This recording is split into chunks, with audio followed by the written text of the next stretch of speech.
Hi hello friends, welcome back to Kumbakonam savouries. இன்றைக்கி நம்மளோட சேனலில் ஒரு சூப்பரான டேஸ்டியான ஈஸியான ஒரு ரைஸ் வெரைட்டி தான் பார்க்க போகிறோம். அது என்ன அப்படின்னு கேட்டிங்கன்னா கேப்சிகம் பாத். இது வந்து நான் கர்நாடகா ஸ்டைலில் பண்ண போகிறேன். இங்கே வந்து அது ரொம்ப ஃபேமஸான ஒரு ரைஸ் வெரைட்டி. அது எப்படி பண்ணுறதுன்னு பார்க்கலாம். வாங்க வீடியோக்குள்ளே போகலாம். அதுக்கு முன்னாடி நீங்கள் கும்பகோணம் சேவரிஸ்க்கு முதன்முறையாக வரீங்க அப்படின்னா மறக்காமல் கும்பகோணம் சேவரிஸை சப்ஸ்கிரைப் பண்ணிக்கோங்க. பக்கத்தில் இருக்கிற பெல் ஐக்கனை கிளிக் பண்ணிக்கோங்க. அப்போ தான் நம்ம போடுற வீடியோஸ் எல்லாம் உங்களுக்கு நோட்டிஃபிகேஷனாக வந்து சேரும். இது எப்படி பண்ணுறதுன்னு பார்க்கலாம். ஒரு கடாயை சூடு பண்ணிக்கோங்க. அதில் 1 டேபிள் ஸ்பூன் நிலக்கடலை, 2 டேபிள் ஸ்பூன் தனியா, 1 டேபிள் ஸ்பூன் கடலைப்பருப்பு, 1 டேபிள் ஸ்பூன் உளுத்தம்பருப்பு, 1/2 டேபிள் ஸ்பூன் எள்ளு, 1/2 டேபிள் ஸ்பூன் ஜீரகம், ஒரு 8 பேடிகை மிளகா. அவ்வளோதான் இதுக்கு தேவையான இன்க்ரீடியன்ட்ஸ். இதை வறுத்துக்கோங்க. இது வந்து பாதி வறுபட்ட உடனே நான் இதில் கூட தேங்காய் சேர்க்க போகிறேன். கொಬ್ಬರಿ இருந்தாலும் சேர்த்துக்கலாம், இல்லை துருவின பச்சை தேங்காய் இருந்தாலும் சேர்த்துக்கலாம். இப்போ பாருங்கள், பாதி வறுபட்டு இது கூட 2 டேபிள் ஸ்பூன் தேங்காய் சேர்த்துட்டுருக்கேன். இப்போது இது எல்லாத்தையும் சேர்த்து வறுக்கணும். தேங்காவோட அந்த ஈரப்பதம் போகிற அளவுக்கு வறுத்துக்கணும். இது எல்லாம் சேர்ந்து ஒரு நல்ல ஒரு அரோமா கொடுக்கும். பாருங்கள், இதெல்லாம் வந்து நல்லா வறுபட்டெடுத்து அவ்வளோதான். இதை ஒரு மிக்ஸி ஜாருக்கு மாற்றிட்டு பொடி பண்ண வேண்டியது தான். இந்த பொடி எப்படி இருக்கணும் அப்படின்னா பவுடர் ஆகக்கூடாது, கொஞ்சம் கொரன்னு இருக்கணும். பார்த்திங்கன்னா தெரியும், கொரன்னு தான் இருக்கும் இந்த பவுடர். அப்போ தான் அந்த ரைஸ்க்கு நல்ல டேஸ்ட்டை கொடுக்கும். இந்த அளவுக்கு பொடி பண்ணிட்டா போகிறோம். இப்போ மசாலா பவுடர் ரெடி ஆகிடுது. ஒரு கடாயை சூடு பண்ணிக்கோங்க. 2 டீஸ்பூன் நெய் எடுத்துக்கோங்க. அதுக்கப்புறமா 1/2 டேபிள் ஸ்பூன் எண்ணெய் எடுத்துக்கோங்க. எண்ணெய் சூடான உடனே அது கூட 1 டீஸ்பூன் கடுகு சேர்த்துக்கணும்.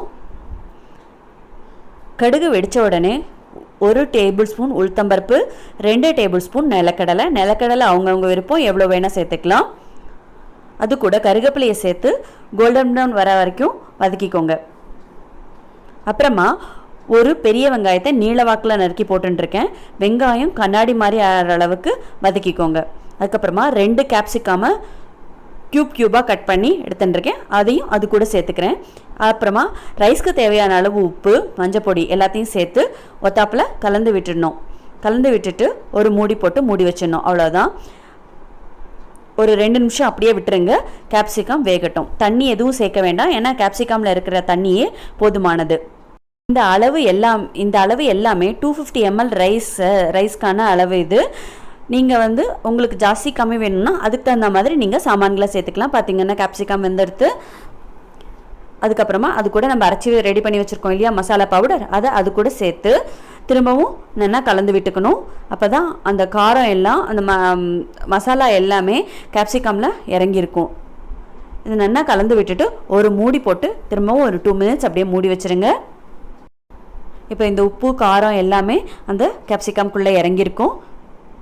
பார்த்திங்கன்னா அதோட கலர் நல்லா சேஞ்ச் ஆகிருக்கு. இப்போ இந்த மசாலா கூட ரைஸை ஆட் பண்ணிக்கணும். 1:2ங்கிற அளவுக்கு வாட்டர் விட்டு ரைஸ் ரெடி பண்ணி வச்சிட்ருக்கேன். இந்த ரைஸை நம்ம இது கூட சேர்ந்து ஒத்தாப்பில் கலந்து விடணும். மெதுவாக கலந்து விடணும். ரைஸ் வந்து கம்ப்ளீட்டாக ஆறி இருக்கணும். நல்லா ஆற வச்சுட்டு அதுக்கப்புறமா இது கூட சேர்த்துட்டு நல்ல ஒத்தாப்பில் கலந்து விடுங்க. அப்போ தான் அந்த மசாலா எல்லாம் அதுக்குள்ளே இறங்கியிருக்கும். இப்போ கலந்தாச்சு. இதில் வந்து 1 டீஸ்பூன் நெய்யை, அது மேலாக ஒரு 1 டீஸ்பூன் நெய்யை விட்டுட்டு அடுப்பை சிம்மிலேயே வச்சுக்கோங்க. ஜஸ்ட் 1 டீஸ்பூன் நெய் விட்டுட்டு அடுப்பை சிம்மிலேயே இருக்கட்டும். ஜஸ்ட் ஒரு மூடி போட்டு ஒரு நிமிஷம் மூடி வச்சா போதும், அதுக்கு மேலே வேண்டாம். இப்போது கலந்து விட்டால் சுட சுட சூப்பரான கேப்சிகம் பாத் ரெடி ஆகிடுது. இது Karnataka style capsicum rice ready. இதை உங்கள் வீட்லேயும் ட்ரை பண்ணி பாருங்கள். ட்ரை பண்ணி பார்த்துட்டு எப்படி இருந்தது அப்படிங்கிறத எங்களுக்கு கமெண்ட் செக்ஷனில் கமெண்ட் பண்ணுங்கள். இந்த வீடியோ உங்களுக்கு பிடிச்சிருந்தது அப்படின்னா லைக் பண்ணிக்கோங்க. இந்த வீடியோ உங்களோட ஃப்ரெண்ட்ஸ் கூடயும் ரிலேட்டிவ்ஸ் கூடயும் ஷேர் பண்ணிக்கோங்க.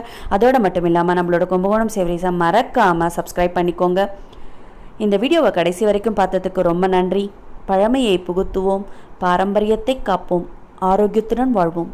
Thanks for watching.